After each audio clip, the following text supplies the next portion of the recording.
ശശിധരൻ കർത്തയുടെ മൊഴി പുറത്തു വന്നതോടുകൂടി മാസപ്പടി കേസിനെ സംബന്ധിച്ചിടത്തോളം എല്ലാ കാര്യങ്ങളും വ്യക്തമായിരിക്കുകയാണ്.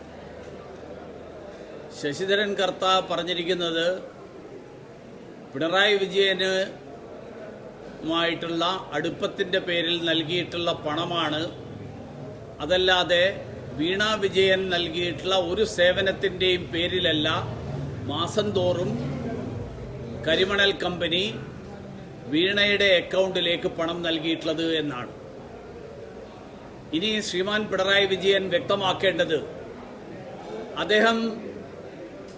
അദ്ദേഹത്തിൻ്റെ മകളുടെ പേരിൽ മാസം തോറും ലഭിച്ചുകൊണ്ടിരുന്ന ഈ പണത്തിന് പകരമായിട്ട്, അതിന് പ്രത്യുപകാരമായിട്ട് ഏതൊക്കെ തരത്തിലുള്ള എന്തൊക്കെ വഴിവിട്ട കാര്യങ്ങളാണ് കരിമണൽ കമ്പനിക്ക് വേണ്ടിയും കരിമണൽ കമ്പനിയിൽ നിന്ന് ശ്രീ ശശിധരൻ കർത്ത നൽകിയിട്ടുള്ള പണത്തിന് വേണ്ടിയിട്ട്, പണത്തിന് പകരമായിട്ട് സർക്കാരിൻ്റെ സംവിധാനങ്ങളെ ദുരുപയോഗപ്പെടുത്തിക്കൊണ്ട് നൽകിയിട്ടുള്ളത് എന്നാണ്.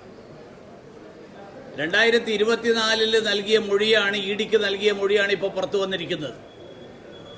നമുക്ക് ഓർമ്മയുണ്ട്, 2024 തൊട്ട് 26 വരെ നിയമസഭയിൽ ശ്രീമാൻ പിണറായി വിജയൻ പലതവണ ആണയിട്ട് പറഞ്ഞതാണ്, എൻ്റെ മകൾ നടത്തുന്ന കമ്പനി, ആ കമ്പനി ഏതെങ്കിലും ഒരു വ്യവസായിയുമായിട്ട് എന്തെങ്കിലും ഇടപാട് നടത്തിയിട്ടുണ്ടെങ്കിൽ അത് അവരുടെ ഔദ്യോഗിക കാര്യമാണ്.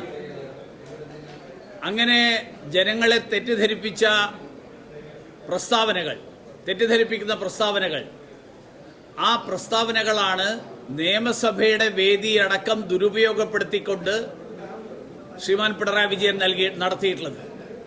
വാസ്തവത്തിൽ സഭയുടെ അവകാശങ്ങളെ ലംഘിക്കുന്ന നടപടിയാണ് അന്നത്തെ മുഖ്യമന്ത്രി നടത്തിയത്. അതുകൊണ്ട് പ്രതിപക്ഷ നേതൃസ്ഥാനത്തിരിക്കാൻ പിണറായി വിജയന് ഒരവകാശവും ഇനിയില്ല.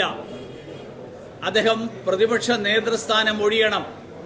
മാർക്സിസ്റ്റ് പാർട്ടി കേരളത്തിലെ ജനങ്ങളോട് മാപ്പപേക്ഷിക്കണം.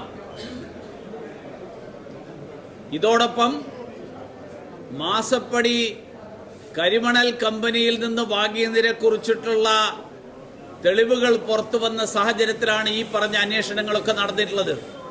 ഇതുപോലെ മറ്റെവിടെ നിന്നൊക്കെ ഈ തരത്തിൽ കൈക്കൂലി വാങ്ങിയിട്ടുണ്ട് എന്നുള്ളതിനെക്കുറിച്ചിട്ടുള്ള സമഗ്രമായിട്ടുള്ള അന്വേഷണം, ആ സമഗ്രമായിട്ടുള്ള അന്വേഷണവും നടക്കേണ്ടതുണ്ട് എന്നാണ് ഭാരതീയ ജനതാ പാർട്ടിക്ക് ഈ ഘട്ടത്തിൽ ആവശ്യപ്പെടാനുള്ളത്.